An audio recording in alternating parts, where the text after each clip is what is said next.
welcome to Reading with Kermie. Chris here, aka Kermie, and on the other end of the couch, Binks was here. My co-host Binks every once in a while, folks. And I'm excited to be here. Happy Monday afternoon. Seems like it's been days since I did Reading with Kermie, but I guess last Thursday. But anyway, welcome to Don't Sweat the Small Stuff. It's just small stuff with the family. And we're on chapter 18 today, and this chapter is called Make Light of Being Overwhelmed. Well, probably a really good lesson for today in here, so I'm going to read on and share with you all. Alright, I'm hyperactive today. I'm going stir crazy a bit, so bear with me. I love you guys. Okay. The other day, my wife, Chris, and I broke out into one of those belly laughs, the kind where you're laughing so hard that you start to cry. Chris said something to the effect of, "This has got to be some sort of a divine joke."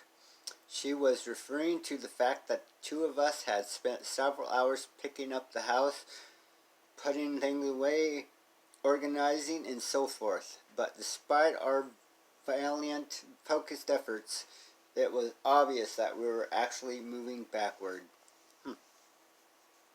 Starts out interesting. In the house, eh? Alright, no, we are not incomplete, incompetent.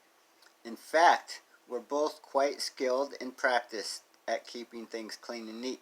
The fact was, however, that each of our children had a friend over. One of the kids had tracked mud through our kitchen while Chris was busy cleaning out the closet. The guilty party had obviously forgotten our shoes off policy, in parentheses. A couple of other kids had been trying to get something out of our daughter's closet when, half the toys fell all over the floor. Meanwhile, I was up in the attic attempting to put into boxes some things we were going to give away when my foot went right through the floor, creating a large hole in the ceiling of the room below. Well, what a predicament. Alright, there seems to be chaos in every room.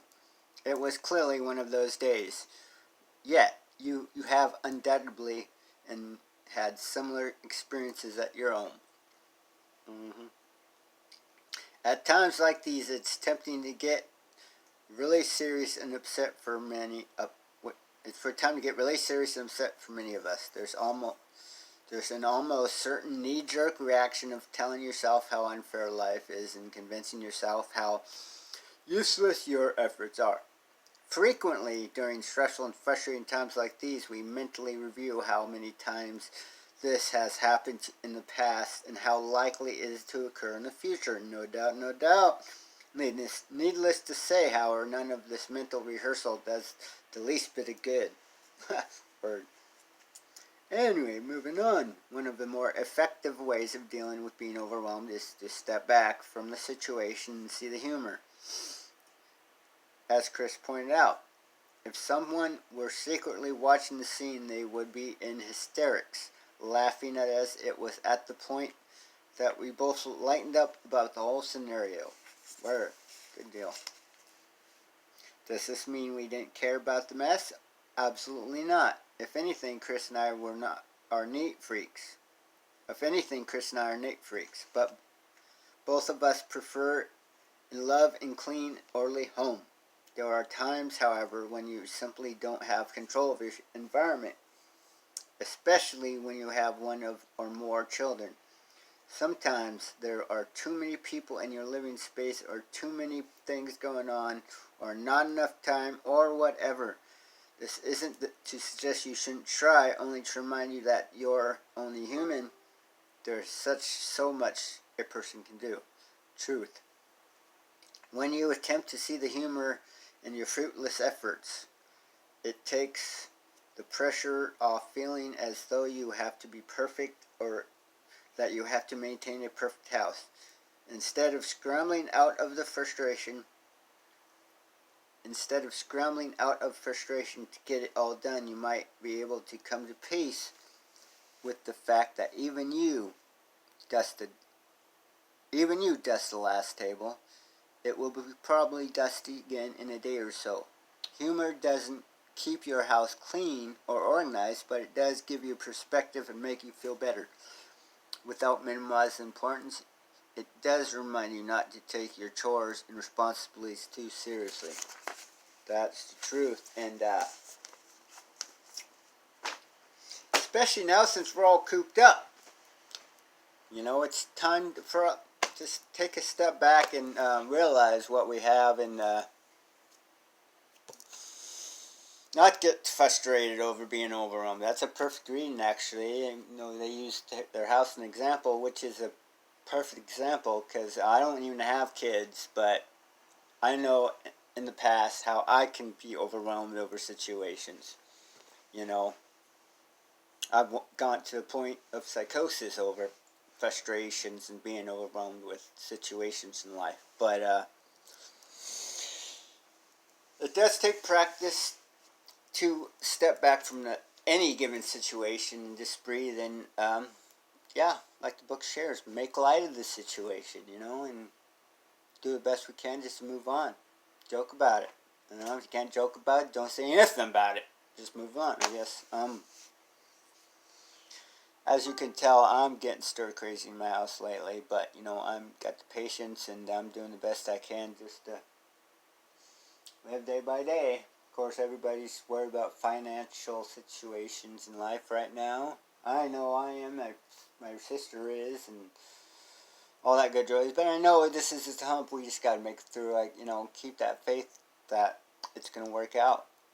You know, and I have a feeling, I don't know, I've had this feeling for a while that we're going to come out this a lot better as we came in.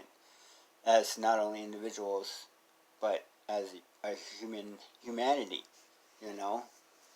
We're taking the time to be at peace, to reevaluate our situations in life, and, you know, not only that, I think the economy is going to do major shifts. Who knows, you know? Maybe we should just get rid of it.